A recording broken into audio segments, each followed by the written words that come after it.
उद्यापासून आपल्याला कोणती सुट्टी लागणार आहे बरं? कोणत्या सुट्टी? सगळी तयारी सुरू आहे ना तुमची दिवाळीची? मम्मीला आईला मदत करताय ना दिवाळीच्या साफसफाईसाठी? फराळ करण्यासाठी?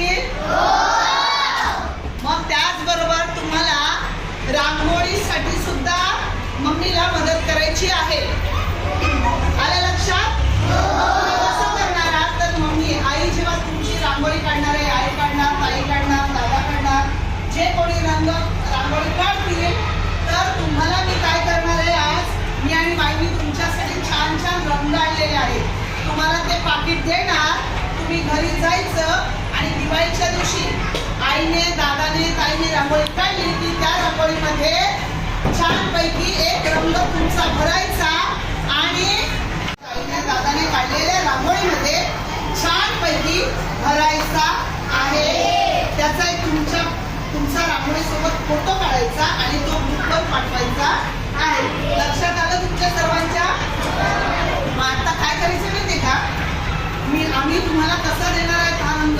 सर्वांनी डोळे बंद करायचे आणि डोळे बंद केल्यानंतर तुमच्या समोर तुमच्या हातामध्ये आम्ही एक पाकिट ठेवणार. ते पाकिट घेतलं की जो रंग तुम्हाला मिळेल तो रंग तुम्हाला स्वीकारायचा आहे. जर कोणाला समजा पांढरा आला रंग तर तुम्हाला त्यामध्ये दुसरा रंग टाकून रांगोळी तयार करता येणार, रंग तयार करता येणार. कोणी असं नाही सांगितलं मला हा चालेल, मला तो नकोय. कोणीही दुसऱ्यांच्या सोबत बदलायचा नाही, कारण आपल्याला मिळालेला जो रंग आहे तोच खूप सुंदर रंग असणार आहे. आलं लक्षात? रेडी आहात सर्वजण? चला तर आता आम्ही तुम्हाला रंग वाटणार आहोत. सर्वांनी डोळे बंद करायचे आणि हात दोन्ही पुढे ठेवायचे.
रंग निवडायचा आहे. कोणता पाहिजे तो घे. ये माहिती होतं तू पिंकच, तू पिंक निवडणार. छान छान. सर्वांना म्हणायचं आहे